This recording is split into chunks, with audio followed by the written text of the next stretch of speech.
Hey guys, this tutorial is basically going to be a guide through the Twixtor plugin and how to use it and get the best effect out of it and best results with the smoothest Twixtor you can get, and different ways and techniques to get smooth one-time Twixtor or just the whole way through a clip.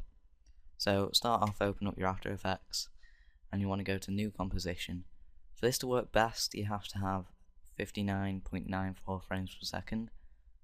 It does still work with 30 frames per second clips, however it's not as good, and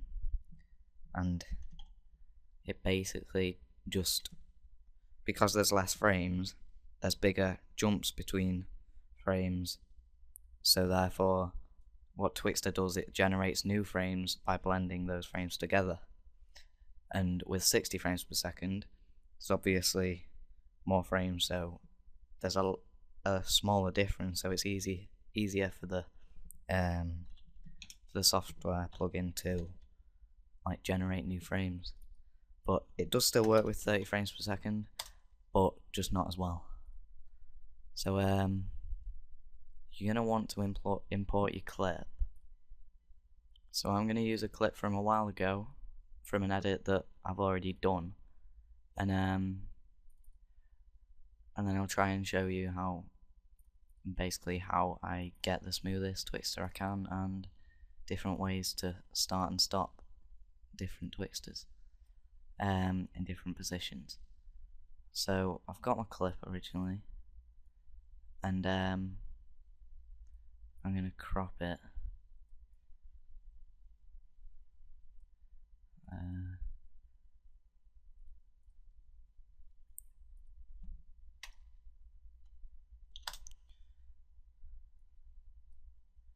going to crop a part of which I can slow-mo.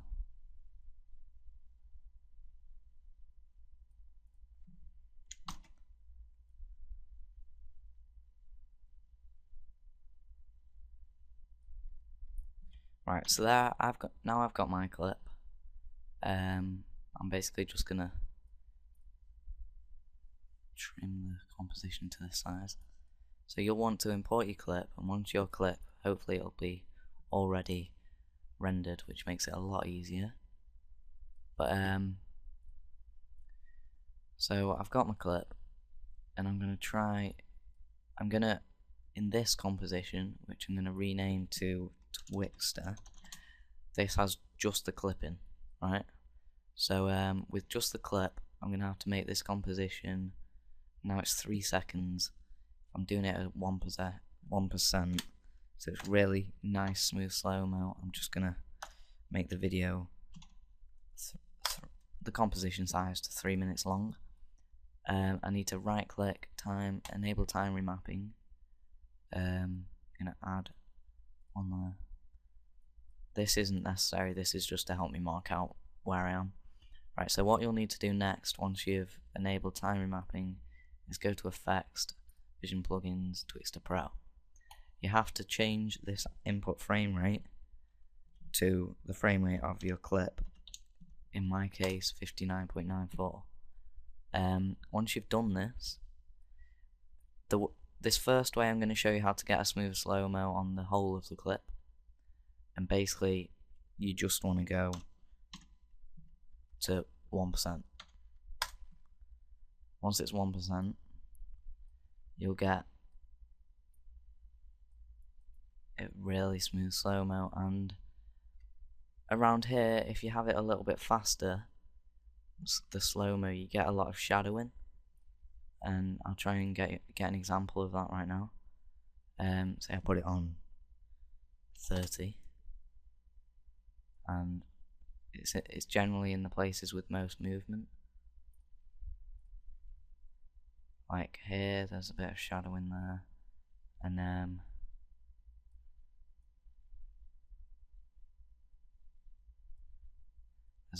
it goes all wavy there. So that's not particularly good at this speed. But basically, this technique I'm going to show is you literally put it on the lowest it can go, which is 1%, and I'm just going to find the bit that I want.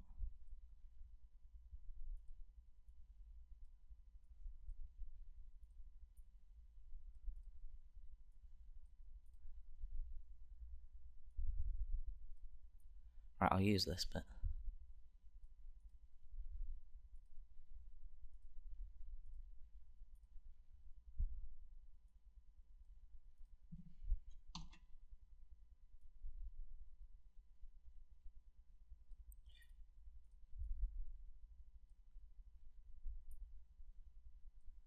Right, so this composition of now I have this clip and it's all slow mode. I'm going to want to go to project, drag this composition into a new composition, and this means that I can, rather than slowing down certain parts, I effectively speed up certain parts, because this makes the slow-mo consistent as there's less variation in the speed, whereas I just do it through time remapping. So basically I'll want to add points at the main, so like where he jumps. I'll do it where he jumps, right? I right click here, add a keyframe. I effectively want to bring this close, and then it does take a lot of RAM previewing to make sure you've got the right speed.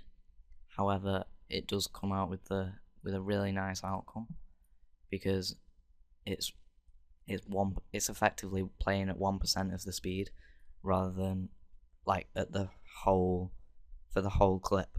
But if it's playing at 1% of the speed for 2 seconds and then you whack it back up, then there's a big variation in the changing of speed, and therefore it kind of affects the quality and you get a lot of warping in it.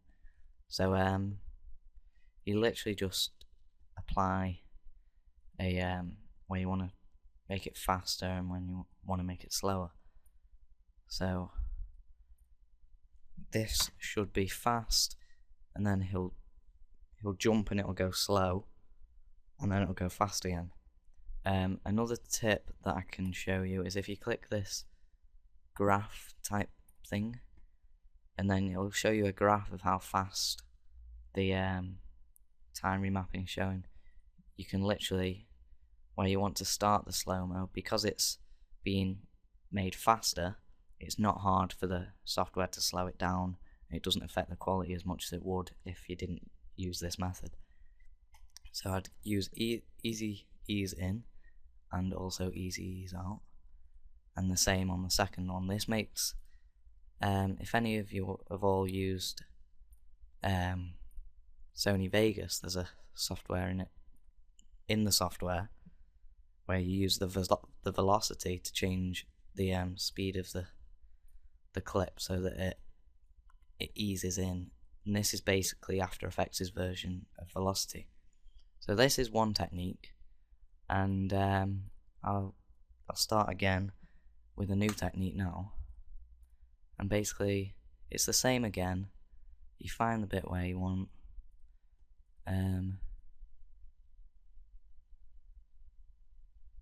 I'll use this bit this time.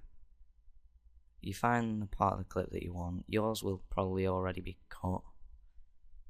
However, I have no clips currently on my computer, so I can't do that. But basically, this is the simpler technique to use, but it's easier if you're putting a lot of clips together, basically. So again, you need to enable time remapping. I'm just going to add a keyframe to the start and end of my clip, but you don't need to do that. So basically, you want to apply Twixtor again and change the input frame rate again to the same as you've got on your clip. And then this is where it's different. The part of where you want to start your Twixtor, which mine's here, I want to go back 3 frames, add a oh no, hang on. Yeah. I want to go back 3 frames, then go back 3 more frames, and right click the speed button, and then add keyframe. You want to make sure the stopwatch time's matched again.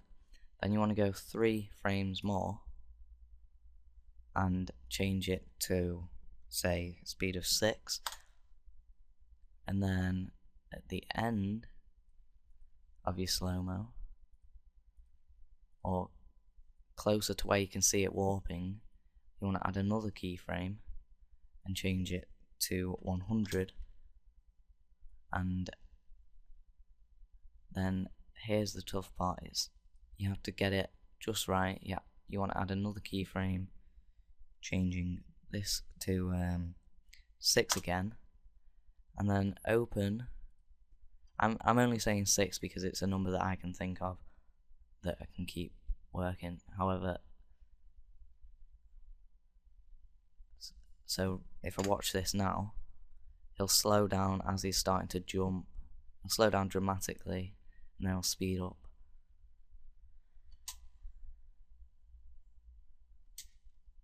And